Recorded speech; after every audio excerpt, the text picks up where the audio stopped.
Greetings, I am Shawn Redman, aka the cheesily named Darth Shawn, and we got a little bit of news yesterday regarding older characters in the Star Wars universe. Of course, I'm referring to Han Solo and Princess Leia, the perfect love story, and how their returns, well, their young forms, return to the franchise. Now that picture right there will always be Han Solo for me. No matter what happens in the franchise, that's always how I will picture Han Solo. That being said, they are moving forward with a young Han Solo film, Star Wars story, anthology film. They're moving forward on that. And obviously they have the directors set up. Lord and Miller are going to be directing it, which is intriguing. As a whole, I'm not tremendously sold on doing a Han Solo movie. I mean, I'm a little bit now that he is gone from the universe, but even then, I'm still on the fence on this. A good movie will change my mind, obviously, in any way. But yesterday, we got kind of a list of who may be playing Han Solo in the upcoming movie, as well as potentially a cameo in Rogue One. Well, we got a list of Miles Teller, Ansel Elgort, Dave Franco, Jack Rayner, Scott Eastwood, Logan Lerman, Emery Cohen, and Blake Jenner. There's also apparently other rumored names. There's a lot of other different names. Those are the main ones that have come out, though. And the bottom line is, none of those names jump out to me as Han Solo, because honestly, no names in the universe jump out to me as Han Solo outside of Harrison Ford. That's just the way I think on this. That being said, there's none that I really favor, but I trust the casting department in this. I trust the directors to get it right. And so even if somebody on that list who maybe I don't love, Dave Franco is probably the name that gets the most of. That's a little weird. He doesn't necessarily seem Han Solo, but no matter who they cast, I am confident that it will be the best person because I am confident in the crew behind it. I'm not sold on a Han Solo movie, as I said. I'm not sold on the character really returning. But that being said, the idea of him being in Rogue One is just weird as a whole. Simply because I think the timeline doesn't always add up. How they do it, that'll have to be very cameo-esque and not like cheesy cameo, like important. Here's just Han Solo. Look at him, he's cool. Now we're going to give a movie with this Han Solo in a couple of years. Something like that I can maybe get behind. But as a whole, this news isn't huge in my mind simply because I'm just not ready for a new Han Solo.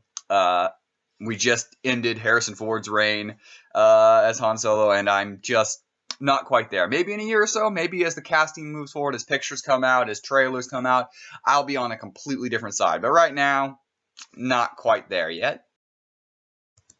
The other bit of news was the return of Princess Leia.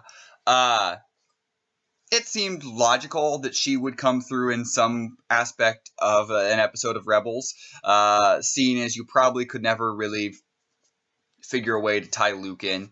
Han Solo, since you've already done Lando, might seem too similar. And seeing as they're starting the beginnings of the rebellion and a lot of those sort of stories, it would make sense for Leia to come in.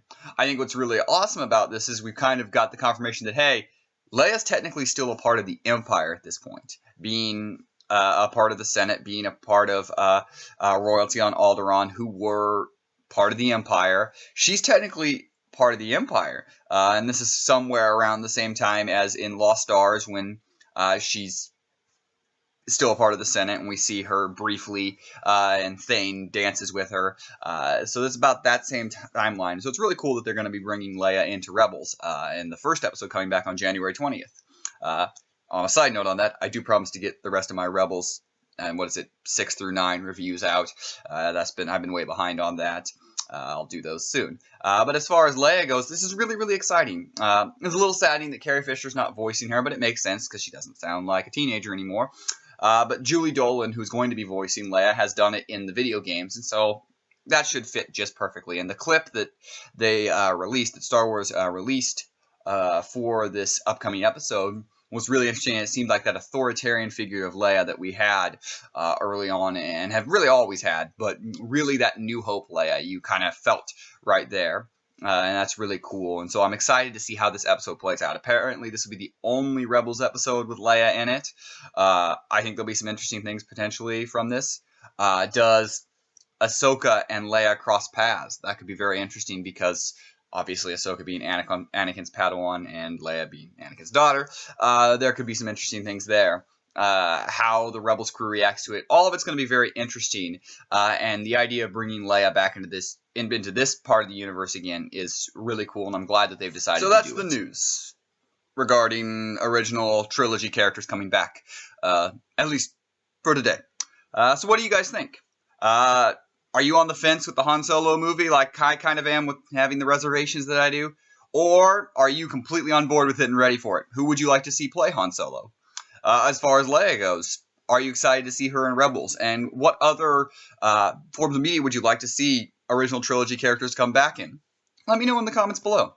As always, like this video, subscribe to the channel, and I am Shawn Redman, aka the cheesily named Darth Shawn. May the Force be with you. Always.